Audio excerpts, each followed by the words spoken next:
If you are a parent in 2026, this question is probably keeping you up a little at night. Is AI bad for my kids? You have seen the scary headlines. You have also seen your child use it for homework in seconds. So let us do the honest thing and look at the real worries, the real upsides, and what to actually do. Let us be clear up front. This is not a simple yes or no, and anyone who gives you one is not being straight with you.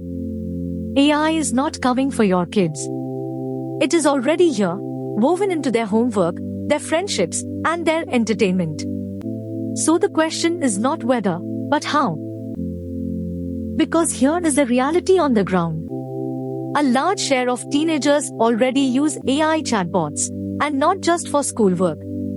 They use them for advice late at night, for company when they feel alone, and for answers they might be embarrassed to ask a grown-up.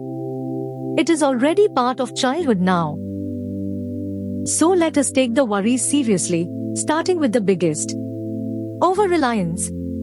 If a child lets AI do the thinking for them, every essay, every problem, every decision, they can quietly stop building the mental muscles that thinking is supposed to grow.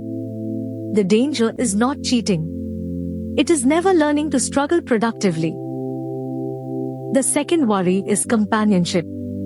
For a lonely teenager, an AI friend that is always kind and always available can start to feel easier than messy, real friendships. And a bot that never pushes back is a poor teacher of the give and take that real relationships actually need. And the third worry is trust. These chatbots can be confidently wrong, and they tend to agree with whoever they are talking to. For a young person still figuring out the world, an agreeable machine that sometimes states nonsense as fact is a genuinely tricky thing to hand over unsupervised. So, given all of that, the answer must be to ban it completely, right? Actually, no. And this is the part that matters most. Banning AI outright mostly just teaches kids to hide it from you, and leaves them unprepared for a world that will absolutely run on it. There is a better path. Because used well, the very same tool is genuinely wonderful for children. It can be an infinitely patient tutor that never sighs at the 10th question. It can spark curiosity and explain anything at their level.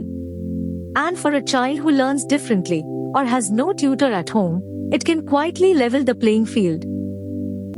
So here is what actually works, as a parent. First, talk about it openly, with curiosity instead of panic, so it never becomes a secret. Second, use it together, so you can model good habits. And third, set clear, calm limits on when, where, and for what it is allowed. The simplest test to teach them is direction. Healthy is using AI to learn something, with you roughly aware of it. Unhealthy is hiding behind it to avoid learning at all. Use it to check your work and understand a topic, good. Use it to skip understanding entirely, not good.